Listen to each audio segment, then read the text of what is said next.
Hello students, YouTube channel साधना में आप सबका स्वागत है। बच्चों, इस पाठ 4 क्षितिज 2 के काव्य खंड में आत्मकथ्य कविता की व्याख्या हम आपको समझा चुके हैं और इसके बहुविकल्पी प्रश्न भी आपको स्पष्ट किए जा चुके हैं। आज आपके सामने हम जो महत्वपूर्ण प्रश्न हैं उन्हें समझाने के लिए जा रहे हैं। इस तरह के प्रश्न आपकी परीक्षा में 2-2 अंकों के आते हैं। बच्चों, यहाँ ये जितने भी प्रश्न मैं आपके सामने स्पष्ट कर रही हूँ, ये सब आपके बोर्ड एग्जाम में आ चुके हैं, यानी कि ये बहुत अधिक महत्वपूर्ण हैं। आपको इन सारे प्रश्नों को अच्छी तरह से समझकर याद करना है ताकि आप परीक्षा में अच्छे अंक प्राप्त कर सकें। फर्स्ट क्वेश्चन आपका है, श्री जयशंकर प्रसाद ने आत्मकथ्य की रचना क्यों की? इसका उत्तर है, मुंशी प्रेमचंद हंस नामक पत्रिका चलाया करते थे। वे उसके संपादक थे। सन 1932 में उन्होंने पत्रिका की आत्मकथा विशेषांक निकालने का निर्णय किया था। प्रसाद जी के मित्रों ने आग्रह किया कि वे भी आत्मकथा लिखें, किंतु प्रसाद जी को ऐसा करना उचित प्रतीत नहीं हुआ। वे विनम्र थे और उन्हें ऐसा लगता था कि उन्होंने ऐसा कुछ विशेष नहीं किया जिससे लोगों की वाहवाही उन्हें मिलती। उनकी आत्मकथा न लिखने की इच्छा के कारण आत्मकथ्य की रचना हुई, जिसे हंस पत्रिका के आत्मकथ्य विशेषांक में छापा गया था। तो इसीलिए जयशंकर प्रसाद ने अपनी रचना का नाम आत्मकथा न रखकर आत्मकथ्य रखा था, क्योंकि उन्होंने ये अपनी इच्छा से अभिव्यक्त नहीं किया था। फिर दोनों चीजें आपको बताई गई थी कि आत्मकथा और आत्मकथ्य में क्या अंतर होता है। आत्मकथा में जीवन के प्रत्येक पहलू का उसी रूप में वर्णन करना अनिवार्य होता है, जबकि आत्मकथ्य में ऐसी कोई सीमा नहीं होती है। उसमें आप अपने हिसाब से अपने जीवन के जिन पहलुओं को वर्णित करना चाहें उन्हें कर सकते हैं, और जिन्हें छोड़ना चाहें या जो आपको उचित ना लगे उन्हें आप छोड़ सकते हैं। सेकंड है, प्रसाद जी ने अपनी कविता का शीर्षक आत्मकथा न रखकर आत्मकथ्य क्यों रखा था? आत्मकथा में जीवन के आरंभ से लेकर लिखने के समय तक का वर्णन होता है, यानी कि अभी तक हमारा जो जीवन व्यतीत हुआ है और जिस समय हम आत्मकथा लिखना शुरू कर रहे हैं उस समय तक जो जो घटनाएं हमारे जीवन में घटित हुई हैं, चाहे वो सुखद पल हो चाहे वे दुखद पल हो, उन सबका एज इट इज वर्णन करना होता है। आत्मकथ्य का अर्थ है अपने विषय में कहने योग्य। प्रस्तुत कविता में कवि ने अपना संपूर्ण जीवन वृत्तांत न कहकर अपने जीवन के विषय में बहुत संक्षेप में उन्हीं पक्षों को स्पष्ट किया है जिन्हें वह कहने योग्य समझता है।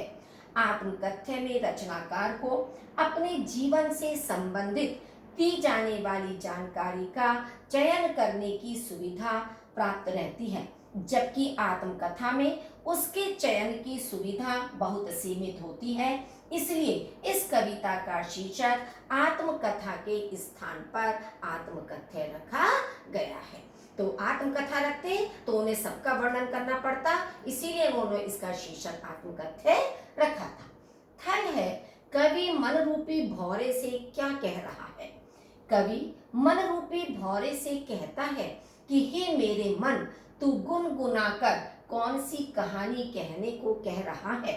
मेरे जीवन को सुख पहुंचाने वाली खुशियां एक एक करके मेरा साथ छोड़कर चली गई। मेरा जीवन अनंत अभावों और व्यथाओं से भरा हुआ है। इसमें ऐसा कुछ भी नहीं है जिसे सुनकर लोग प्रेरित हो सके, क्योंकि कवि का जीवन अनेक प्रकार की व्यथाओं से भरा हुआ था, अभावों से परिपूर्ण था। उन्हें अपने जीवन में कभी भी सुख की प्राप्ति नहीं हुई, तो इसलिए कवि को ऐसा लगता है कि उनके जीवन में लिखने के लिए कुछ भी ऐसा नहीं है कि जिससे लोगों को कोई प्रेरणा प्राप्त हो सके। फोर्थ है, मुरझाकर गिरती हुई पत्तियां किस तथ्य की ओर संकेत कर रही हैं? मुरझाकर गिरती हुई पत्तियां संकेत कर रही हैं कि उसके सुखद जीवन से खुशियां उसी प्रकार पलायन करती जा रही हैं जैसे प्रकृति की शोभा रूपी पत्तियां एक एक कर मुरझाकर वृक्ष से अलग हो रही हों। इससे ऐसा प्रतीत होता है कि वृक्ष की पत्तियों की तरह मनुष्य के जीवन में खुशियां स्थायी नहीं है। बच्चों आप देखिए जैसे प्रकृति में कि जो नए नए पत्ते निकलते हैं लेकिन वे पूर्ण रूप से स्थायी नहीं होते हैं। एक ना एक दिन पतझड़ होता है और वे पत्तियां मुरझाकर गिर जाती हैं, समाप्त हो जाती हैं। उसी प्रकार से मनुष्य के जीवन में खुशियां स्थायी नहीं रहती हैं। खुशियों का या दुखों का आना जाना जीवन में लगा रहता है, कोई भी चीज स्थायी रूप से नहीं रहती है। नेक्स्ट है, कवि को ऐसी आशंका क्यों है कि उसकी आत्मकथा पढ़कर लोगों को ऐसा लग सकता है कि उन्होंने कवि का जीवन रसहीन कर दिया है। कि यदि कवि आत्मकथा लिखते हैं तो कहीं ऐसा ना हो कि उनकी आत्मकथा को पढ़कर लोगों को ऐसी अनुभूति हो। कवि के साथियों ने उससे अनुरोध किया था कि वह आत्मकथा लिखें, परंतु कवि का जीवन इतना दुखमय रहा है कि उसकी आत्मकथा को पढ़कर लोगों को यह लग सकता है कि उसकी पीड़ा भरी स्मृतियों को कुरेदकर उन्होंने उसे और भी दुखी कर दिया है। उन्हें ऐसा भी लग सकता है कि कवि की जीवन गाथा का रसास्वादन करने के लिए उन्होंने उसके जीवन के सुख रूपी रस को निकालकर उसे और भी खाली कर दिया है। देखिए इसमें दोनों चीजें हैं कि अगर कवि अपने साथियों के कहने से आत्मकथा लिखते हैं और उनके मित्र उस आत्मकथा को पढ़ते हैं तो वे लोग अपने मन में ये सोच सकते हैं कि हमने उन्हें लिखने के लिए मजबूर किया, विवश किया, तो उनके जो दुख इस समय शांत हो चुके हैं तो फिर से उनकी वह पीड़ा, उनके दुख उभर कर बाहर आ सकते हैं। और दूसरा उनको यह भी लग सकता है कि कहीं ऐसा ना हो कि उनके जीवन की हंसी बनाकर समाज के सामने लाकर वे उसमें और रस ले रहे हैं और आनंद ले रहे हैं, ऐसा कहीं उनके मित्रों को ना लगने लगे। नेक्स्ट है, अपना व्यंग मलिन उपहास कौन उड़ाते हैं और क्यों? वे असंख्य जीवन जो इतिहास का अंग बन चुके हैं, वे आत्मकथा में अपने दुख, क्लेश, राग, द्वेष, छल, कपट, निंदा, स्तुति की अनेक घटनाएं लिखकर अपने ही जीवन का व्यंगपूर्ण ढंग से उपहास उड़ाते हैं। वे अपने जीवन की गाथा की बहुत बुरी तरह से निंदा करते हैं, क्योंकि जो लोग अब इतिहास का अंग बन चुके हैं, जिन्होंने अपनी आत्मकथा लिखी, तो अपनी आत्मकथा में उन्होंने अपने जीवन के दुखों को, क्लेशों को, राग, द्वेष, प्रेम है, ईर्ष्या है या छल कपट, किसी की बुराई निंदा है, किसी से प्रशंसा मिली वह है, उन सब चीजों का उन्होंने वर्णन उसमें किया है, जो कि हर व्यक्ति अलग अलग तरह से उसकी निंदा करता है, उसकी आलोचना करता है या उसकी प्रशंसा करता है। तो इस तरह से आत्मकथा लिखकर उन्होंने स्वयं ही अपना उपहास उड़वाया है। तब भी कहते हो कह डालूं दुर्बलता अपनी बीती, यह कवि किससे कहता है?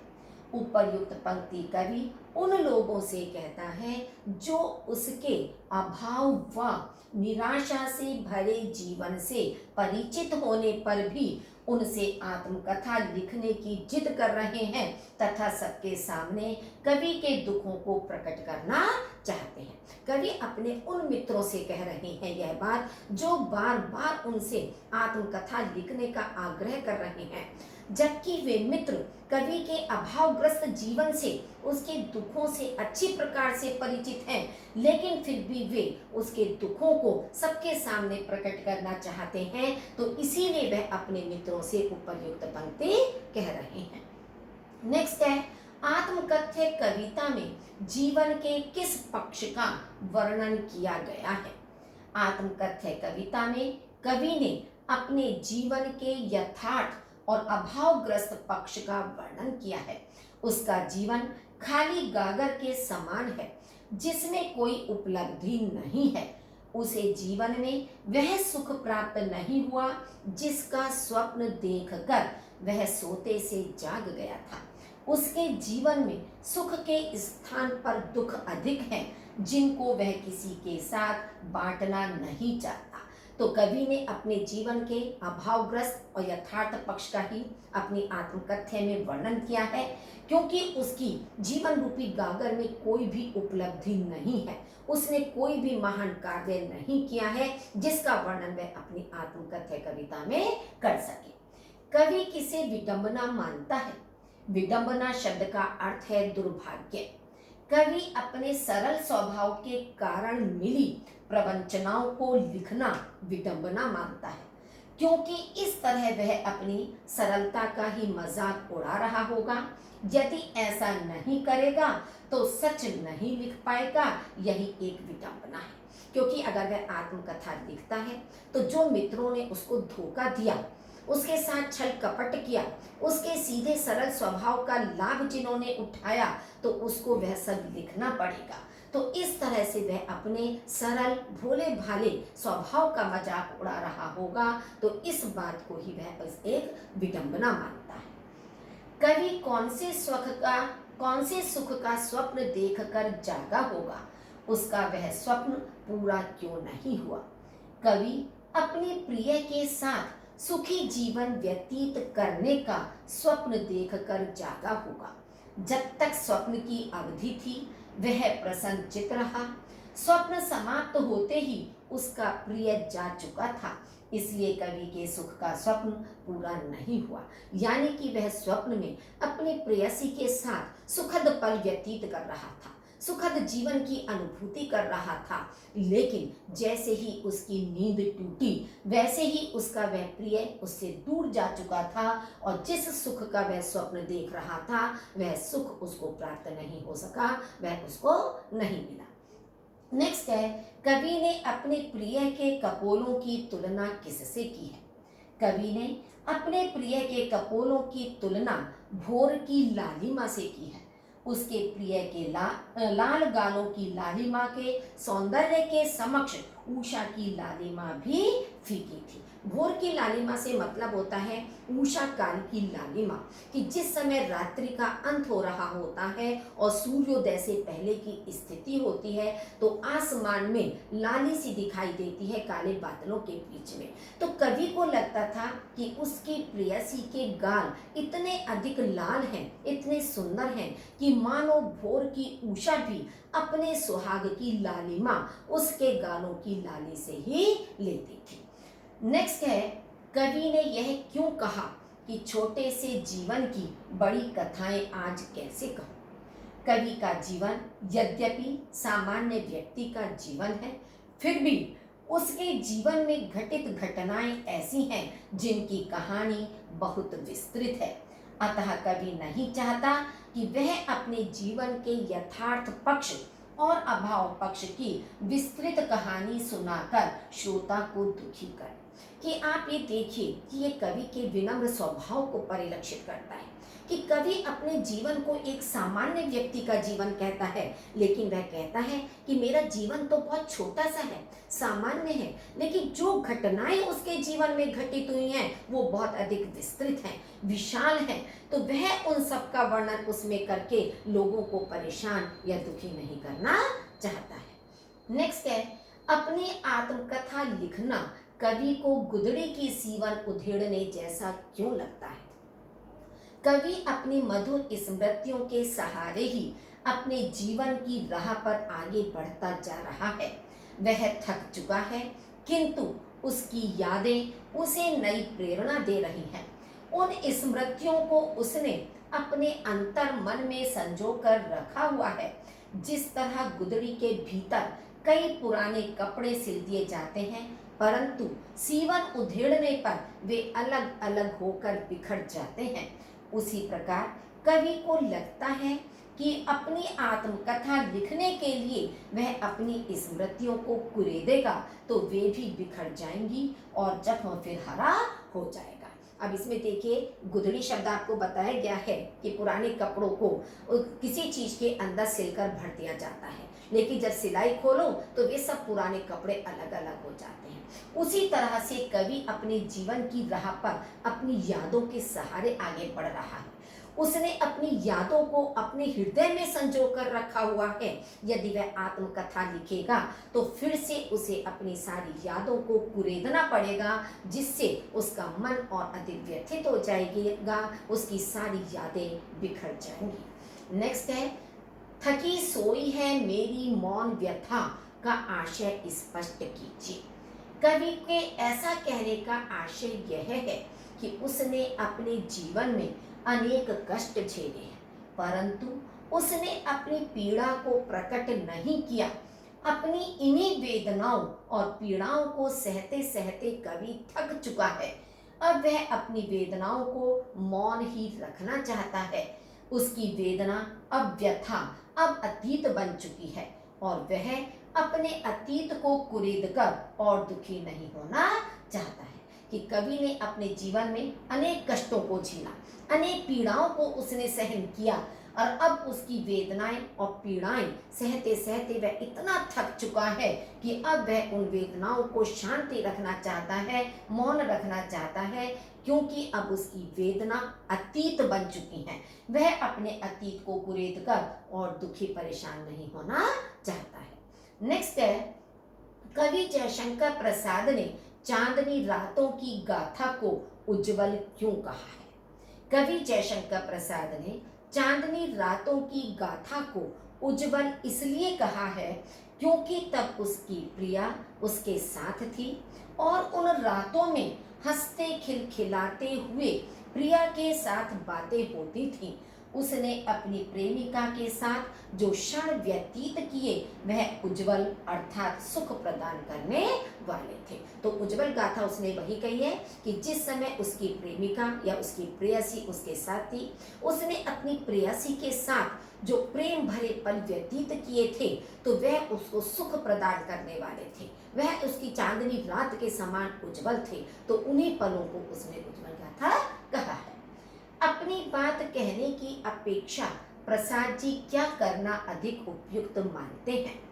अपनी बात कहने की अपेक्षा प्रसाद जी चाहते हैं कि वह संसार के अन्य महान व्यक्तियों की कथाओं एवं बातों को सुने, जिससे वह स्वयं तथा अन्य लोग प्रेरणा प्राप्त कर सके, क्योंकि यदि वह अपनी बात कहेंगे तो इससे केवल हानि ही होगी।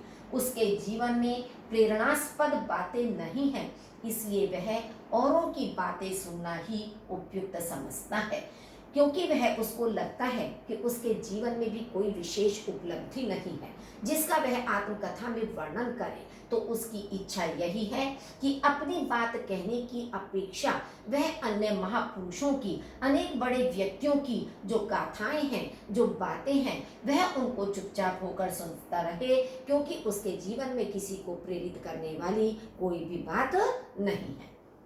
नेक्स्ट है, कवि अपने दिल को खोलकर क्यों नहीं दिखाना चाहता? कवि अपने दिल को खोलकर इसलिए नहीं दिखाना चाहता क्योंकि उसके जीवन में सुख के पल कभी नहीं आए। उसके इस छोटे से जीवन में अभावों से भरी बड़ी बड़ी कथाएं हैं जिन्हें वह किसी से नहीं कहना चाहता।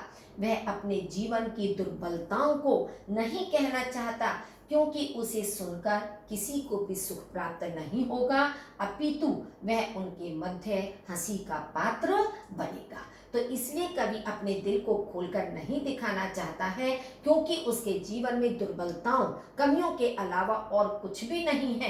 किसी को उससे कोई भी सुख प्राप्त होने वाला नहीं है, अपितु लोग उसकी हंसी बनाएंगे, उसकी मजाक बनाएंगे, तो अपने उन मित्रों और या देश के अन्य लोगों के बीच में केवल मात्र वह हंसी का पात्र ही बनकर रह जाएगा।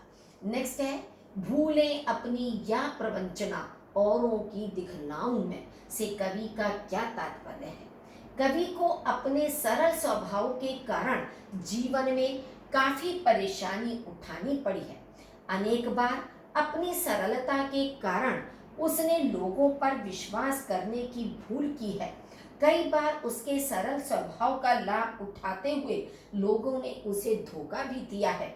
इसी कारण कवि असमंजस की स्थिति में है कि अपनी आत्मकथा लिखते समय वह इन बातों को कैसे दिखा सकेगा। तो ठीक है, इसमें उसने अपने सरल स्वभाव के बारे में बताया है कि अपनी भोले भाले सरल स्वभाव के कारण उसने अपने मित्रों पर या अन्य लोगों पर विश्वास किया, लेकिन उन्हीं मित्रों ने उसके साथ छल कपट किया, उसके साथ धोखा किया। तो इस कारण कवि असमंजस की स्थिति में है कि वह अपनी आत्मकथा में इसका वर्णन किस प्रकार से कर पाएगा। नेक्स्ट है, कवि अपने जीवन के किस प्रसंग को जग जाहिर नहीं करना चाहता और क्यों? कवि अपने जीवन में किसी के प्रति किए गए प्रेम भाव को जग जाहिर नहीं करना चाहता था। वह नहीं चाहता था कि जिस प्रेम के सुख को उसने पाया ही नहीं और जिसका केवल सपना भर देखा, उसे दूसरों के सामने प्रकट करे। वह प्रेम तो उसकी स्मृतियों का सहारा था, जो उसे जीने की प्रेरणा देता था। कि यानी कि जो थोड़े बहुत पल भी उसने प्रेम के अपने प्रेयसी के साथ व्यतीत किए, वह अपने उस प्रेम भाव को संसार के सामने प्रकट नहीं करना चाहता था, क्योंकि उसे लगता था कि जो प्रेम उसे पूर्ण रूप से कभी प्राप्त ही नहीं हो पाया, जिसका केवल मात्र उसने स्वप्न ही देखा था, उसे वह संसार के सामने कैसे प्रकट करे। वह प्रेम तो उसकी स्मृतियों का सहारा था, जो उसे जीने का सहारा देता था या उसके जीने की प्रेरणा थी। नेक्स्ट है, आत्मकथा कविता की प्रतीक योजना पर प्रकाश डालिए। आत्मकथा कविता में कवि ने प्रतीकों का बहुत सुंदर प्रयोग करते हुए अपनी जीवन गाथा का वर्णन किया है। कवि ने मधुप अर्थात भौरे को स्वयं के प्रतीक रूप में, मुरझाकर गिरने वाली पत्तियों को जीवन में समाप्त होती खुशियों के रूप में तथा मधुर चांदनी रातों को अपनी प्रेमिका के साथ बिताए गए सुखद पलों के प्रतीक रूप में प्रयोग किया है। यानी कि इन तीन प्रतीकात्मक शब्दों का यहाँ प्रयोग किया गया है।